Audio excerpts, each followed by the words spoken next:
ഇന്ന് ഞാൻ വന്നിട്ടുള്ളത് ഒരു സിമ്പിൾ ബേബി ഫ്രോക്ക് ആയിട്ടാണ്. അപ്പം അതിന് വേണ്ടി എടുത്തിട്ടുള്ള മെറ്റീരിയലാണിത്. ഒന്നൊരു പ്ലെയിൻ മെറ്റീരിയലാണ്, പിന്നെ ഒന്നൊരു പ്രിൻ്റിലുള്ള ഒരു മെറ്റീരിയലാണ് എടുത്തിട്ടുള്ളത്. ഇത് ഞാനൊരു 2 to 3 ഏജിലുള്ള കുട്ടിയുടെ മെഷർമെൻറ്റിലാണ് ചെയ്യുന്നത്.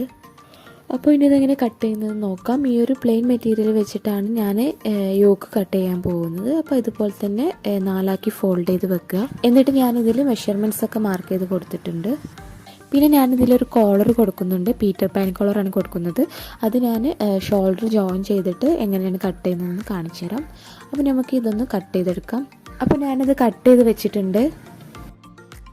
ഇനി ഇത് സ്റ്റിച്ച് ചെയ്തെടുക്കാം. അപ്പോൾ 2 പീസിൻ്റെയും നല്ല വശം ഉള്ളിലാക്കിയിട്ട് ഷോൾഡർ ജോയിൻ ചെയ്ത് കൊടുക്കാം. അപ്പോൾ ഇതിൻ്റെ ഷോൾഡർ ജോയിൻ ചെയ്ത് കഴിഞ്ഞിട്ടുണ്ട്. ഇനി നമുക്കിതിൻ്റെ പീറ്റർ പാൻ കോളർ എങ്ങനെ കട്ട് ചെയ്യുന്നതെന്ന് നോക്കാം.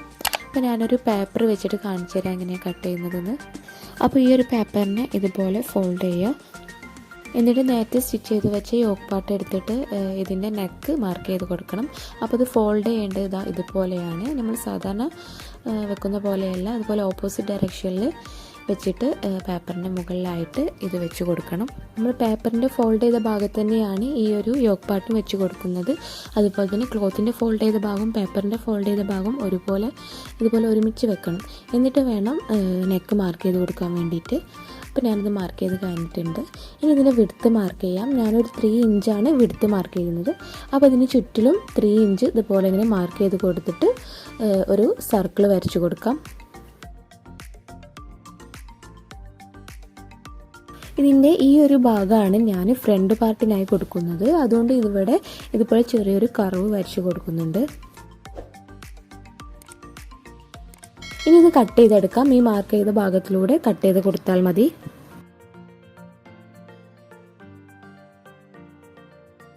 പിന്നെ ഈ ഒരു ഭാഗം കട്ട് ചെയ്യുമ്പം ആദ്യം ആ കർവ് കട്ട് ചെയ്തിട്ട് പിന്നെ ഇവിടെ ഇതുപോലെ ഓപ്പൺ ആക്കിയിട്ട് പിന്നെ ഈ നെക്കിൻ്റെ ഭാഗം കട്ട് ചെയ്ത് കൊടുത്താൽ മതി. മറ്റേ സൈഡ് ഓപ്പൺ ആക്കേണ്ട ആവശ്യമില്ല. അപ്പോൾ ഞാനത് കട്ട് ചെയ്ത് കഴിഞ്ഞിട്ടുണ്ട്. ഇതുപോലെ തന്നെ ക്ലോത്ത് വെച്ചിട്ട് 2 പീസ് ഞാൻ കട്ട് ചെയ്തെടുത്തിട്ടുണ്ട്. നിങ്ങൾക്ക് വേണമെങ്കിൽ ക്യാൻവാസിൽ ഇതുപോലെ ഒരു ഷേപ്പ് കട്ട് ചെയ്തെടുത്തിട്ട് ഈ 2 പീസിൻ്റെ ഉള്ളിലായിട്ട് വെച്ചിട്ട് സ്റ്റിച്ച് ചെയ്ത് കൊടുക്കാം. ഞാനിപ്പോൾ അങ്ങനെ ചെയ്യുന്നില്ല. അപ്പോൾ ഇനി ഇതിൻ്റെ ബോട്ടം പാർട്ട് എങ്ങനെ കട്ട് ചെയ്യുന്നത് നോക്കാം. അപ്പോൾ അതിന് വേണ്ടിയിട്ട് ഇതുപോലത്തെ പ്രിൻറ്റിലുള്ള ക്ലോത്താണ് ഞാനിവിടെ എടുത്തിട്ടുള്ളത്. ഇതുപോലെ ഞാൻ ഒരു പീസ് ഇങ്ങനെ കട്ട് ചെയ്തെടുത്തിട്ടുണ്ട്. അപ്പോൾ ഇതിൻ്റെ ലെങ്ത്ത് വരുന്നത് ഞാനൊരു 11 ഇഞ്ചസാണ് എടുത്തിട്ടുള്ളത്. പിന്നെ വിഡ്ത്ത് വരുന്നത് നമ്മൾ യോക്ക് പാർട്ടിന് കട്ട് ചെയ്തെടുത്തില്ല, അതിൻ്റെ വേസ്റ്റ് റൗണ്ടിൻ്റെ 3 ടൈംസ് എടുത്താൽ മതി. അപ്പോൾ ഇതിൻ്റെ വിഡ്ത്ത് ഞാൻ എടുത്തിട്ടുള്ളത് 48 ഇഞ്ചസാണ്. ഈ ഒരു ഭാഗം 24 ഇഞ്ച് ഉണ്ട്, അതുപോലെ അതിൻ്റെ ബാക്ക് സൈഡിലും 24 ഉണ്ട്. അപ്പോൾ ടോട്ടൽ 48 ഇഞ്ചസ് വരുന്നുണ്ട്. ഇനി ഇതിന് താഴേക്ക് വേറൊരു ചെറിയൊരു പീസ് വെച്ച് കൊടുക്കുന്നുണ്ട്. അപ്പോൾ അത് ഇതിനേക്കാളും ഡബിൾ ലെങ്ത്തിൽ വരുന്നതാണ്. അതുപോലെ ഒരു പീസ് കട്ട് ചെയ്തെടുത്തിട്ടുണ്ട്. ഇതിൻ്റെ ലെങ്ത്ത് വരുന്നത് 5.5 ഇഞ്ചസാണ്. പിന്നെ വീതി വരുന്നത് ആ ഒരു വലിയ പീസിൻ്റെ ഡബിളാണ്. എന്നിട്ട് ഇത് ഫ്രിൽസ് ഇട്ട് കൊടുക്കാനുള്ളതാണ്. അപ്പോൾ നമുക്കിതെങ്ങനെ സ്റ്റിച്ച് ചെയ്യുന്നത് നോക്കാം. ഫസ്റ്റ് നമുക്ക് കോളർ വെച്ച് കൊടുക്കാം. നേരത്തെ നമ്മൾ ഷോൾഡർ ജോയിൻ ചെയ്ത് വെച്ചതാണ്. അപ്പോൾ ഈ ഒരു 2 പീസിൻ്റെയും നല്ല വശം ഉള്ളിലായിട്ട് ഇതിൻ്റെ ചുറ്റിലും സ്റ്റിച്ച് ചെയ്ത് കൊടുക്കണം. ഇവിടെ മുതൽ ഈ ഒരു സൈഡിലൂടെ ഇങ്ങനെ പോയിട്ട് ഇതിൻ്റെ ചുറ്റിലും സ്റ്റിച്ച് ചെയ്ത് കൊടുക്കണം. നെക്കിൻ്റെ പാർട്ട് വരുന്ന അവിടെ സ്റ്റിച്ച് ചെയ്യേണ്ടതില്ല. അപ്പോൾ ഞാനത് സ്റ്റിച്ച് ചെയ്ത് കഴിഞ്ഞിട്ടുണ്ട്. പിന്നെ ഇത് റൗണ്ട് ഷേപ്പിലായതുകൊണ്ട് നമ്മളിപ്പോൾ സ്റ്റിച്ച് ചെയ്ത ആ ഒരു ഭാഗത്തേക്ക് നോച്ചിട്ട് കൊടുക്കാം. ഇങ്ങനെ നോച്ചിട്ട് കൊടുത്താൽ നല്ല കറക്റ്റ് ഷേപ്പിൽ കിട്ടുള്ളൂ. ഇപ്പോൾ ഞാൻ നോച്ചൊക്കെ ഇട്ട് കഴിഞ്ഞിട്ടുണ്ട്. ഇനി ഇതിൻ്റെ നല്ല വശം പുറത്തേക്ക് എടുക്കാം. അപ്പോൾ ഇതുപോലെ ഉണ്ടാവും. ഇനി ഇതിൻ്റെ മുകളിലൂടെ ഇപ്പോൾ നമ്മൾ സ്റ്റിച്ച് ചെയ്ത് വെച്ചില്ല, അതിൻ്റെ മുകളിലോട്ടായിട്ട് ഒന്നും കൂടി സ്റ്റിച്ച് ചെയ്ത് കൊടുക്കാം. അപ്പോൾ ഞാനത് സ്റ്റിച്ച് ചെയ്ത് കഴിഞ്ഞിട്ടുണ്ട്. ഇനി ഈ കോളർ നെക്കിൽ വെച്ച് സ്റ്റിച്ച് ചെയ്യാം. അപ്പോൾ അതിന് വേണ്ടിയിട്ട് നമ്മളുടെ യോക്ക് പാർട്ടിൻ്റെ ചീത്ത വശത്ത് നെക്കിൻ്റെ സൈഡിലായിട്ട് ഇതുപോലെ ഇങ്ങനെ വെച്ച് കൊടുക്കാം. ഈ ഒരു ഓപ്പൺ വരുന്ന ഭാഗം സെൻട്രലായിട്ടാണ് വരേണ്ടത്, അത് ഫ്രണ്ട് പാർട്ടാണ്. എന്നിട്ട് നെക്ക് ചുറ്റും സ്റ്റിച്ച് ചെയ്ത് കൊടുക്കാം. അപ്പോൾ ഞാനിത് സ്റ്റിച്ച് ചെയ്ത് കഴിഞ്ഞിട്ടുണ്ട്. ഇനി ഇത് നല്ല സൈഡിലേക്ക് മറിച്ചിട്ട് കൊടുത്തിട്ട് നെക്കിന് ചുറ്റും ഒന്നും കൂടി സ്റ്റിച്ച് ചെയ്ത് കൊടുക്കാം. അപ്പോൾ ഞാനിത് കോളർ വെച്ച് കഴിഞ്ഞിട്ടുണ്ട്. ഇനി നമുക്ക് ഇതിൻ്റെ ആം ഹോളിൻ്റെ അവിടെ ഞാൻ ഇതുപോലെ 2 ക്രോസ് പീസ് വെച്ച് സ്റ്റിച്ച് ചെയ്യാൻ പോവുകയാണ്.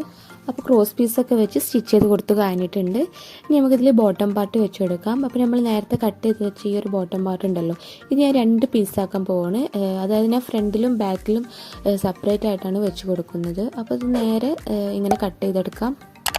അപ്പോൾ ഇതുപോലത്തെ 2 പീസ് കിട്ടിയിട്ടുണ്ടാവും. ഇനി ഈ 2 പീസിൻ്റെയും താഴെ ഭാഗവും മുകൾ ഭാഗവും ഇതുപോലെ മടക്കി സ്റ്റിച്ച് ചെയ്ത് കൊടുക്കണം. അപ്പോൾ ഞാൻ ഫോൾഡ് ചെയ്ത് സ്റ്റിച്ച് ചെയ്തെടുത്തിട്ടുണ്ട്. പിന്നെ ഇനി ഇതിൽ ചുരുക്കിട്ട് കൊടുക്കണം. അപ്പോൾ അതിന് വേണ്ടിയിട്ട് വേറൊരു സ്റ്റിച്ച് ഞാൻ കൊടുത്തിട്ടുണ്ട്. എന്നിട്ട് അതിൻ്റെ ഒരു നൂലിങ്ങനെ വലിച്ചാൽ ഇതിലിങ്ങനെ ചുരുക്കായി വരും. അപ്പോൾ അങ്ങനെ ചെയ്താൽ മതി. ഇതുപോലെ തന്നെ മറ്റേ പീസിലും ഇങ്ങനെ ചുരുക്കിട്ട് കൊടുക്കണം. അപ്പോൾ ഞാനങ്ങനെ ചുരുക്കിട്ട് കൊടുത്ത് കഴിഞ്ഞിട്ടുണ്ട്. ഇനി ഇത് യോക്ക് പാർട്ടിൽ വെച്ച് സ്റ്റിച്ച് ചെയ്യാം. അപ്പോൾ യോക്ക് പാർട്ടിനെ നല്ല വശത്ത് ഇതുപോലെ ഇങ്ങനെ ചേർത്ത് പിടിച്ചിട്ട് നമുക്കിതിങ്ങനെ ചുറ്റും സ്റ്റിച്ച് ചെയ്ത് കൊടുക്കാം. അപ്പോൾ ഞാനത് സ്റ്റിച്ച് ചെയ്ത് കൊടുത്ത് കഴിഞ്ഞിട്ടുണ്ട്. ഇതുപോലെ തന്നെ ബാക്ക് പാർട്ടിലും സ്റ്റിച്ച് ചെയ്ത് കൊടുത്തിട്ടുണ്ട്. ഇനി ഇതിന് താഴേക്കുള്ള പീസ് വെച്ച് കൊടുക്കുക. അപ്പോൾ നമ്മൾ നേരത്തെ സ്റ്റിച്ച് ചെയ്ത് പോലെ തന്നെ ഈ 2 പീസിൻ്റെയും മുകൾ ഭാഗവും താഴെ ഭാഗവും ഫോൾഡ് ചെയ്ത് സ്റ്റിച്ച് ചെയ്ത് കൊടുത്തിട്ട് ഇതിൽ നേരത്തെ കാണിച്ച പോലെ തന്നെ ചുരുക്കിട്ട് കൊടുക്കണം. അപ്പോൾ ഞാനിത് ചുരുക്കിട്ട് കഴിഞ്ഞിട്ടുണ്ട്. ഇനി ഇത് നേരത്തെ സ്റ്റിച്ച് ചെയ്ത് വെച്ച ആ ഒരു പീസിൻ്റെ മുകളിലായിട്ട് ഇത് വെച്ച് സ്റ്റിച്ച് ചെയ്ത് കൊടുക്കാം. അപ്പോൾ ഞാനിത് 2 ലെയറും വെച്ച് കൊടുത്ത് കഴിഞ്ഞിട്ടുണ്ട്. ഫ്രണ്ടിലും ബാക്കിലും ഞാൻ 2 ലെയറും വെച്ച് കൊടുത്തിട്ടുണ്ട്. ഇനി ഇതിൻ്റെ 2 സൈഡ്സ് ജോയിൻ ചെയ്ത് കൊടുക്കാം. ആം ഹോൾ മുതൽ താഴെ വരെ സ്റ്റിച്ച് ചെയ്ത് കൊടുക്കാം. അപ്പോൾ ഞാനിത് അവിടെ 2 സൈഡ്സും സ്റ്റിച്ച് ചെയ്ത് കഴിഞ്ഞിട്ടുണ്ട്. ഇനി ഇത് മറിച്ചിട്ട് കൊടുക്കാം. അപ്പോൾ ഫ്രോക്ക് ഇത് അവിടെ സ്റ്റിച്ച് ചെയ്ത് കഴിഞ്ഞിട്ടുണ്ട്. സിമ്പിളായിട്ടുള്ളൊരു സമ്മർ ഫ്രോക്കാണിത്. പീറ്റർ പാൻ കളർ വെക്കാനൊക്കെ ഭയങ്കര ഈസിയാണ്. നിങ്ങളെല്ലാവരും ഒന്ന് ട്രൈ ചെയ്ത് നോക്കുക. അപ്പോൾ ഈ ഒരു വീഡിയോ നിങ്ങൾക്ക് എല്ലാവർക്കും ഇഷ്ടമായെന്ന് വിചാരിക്കുന്നു. ഇഷ്ടപ്പെട്ടാൽ ലൈക്ക് ചെയ്യുക. പിന്നെ നിങ്ങളുടെ ഫാമിലീസിനും ഫ്രണ്ട്സിനൊക്കെ ഒന്ന് ഷെയർ ചെയ്ത് കൊടുക്കുക.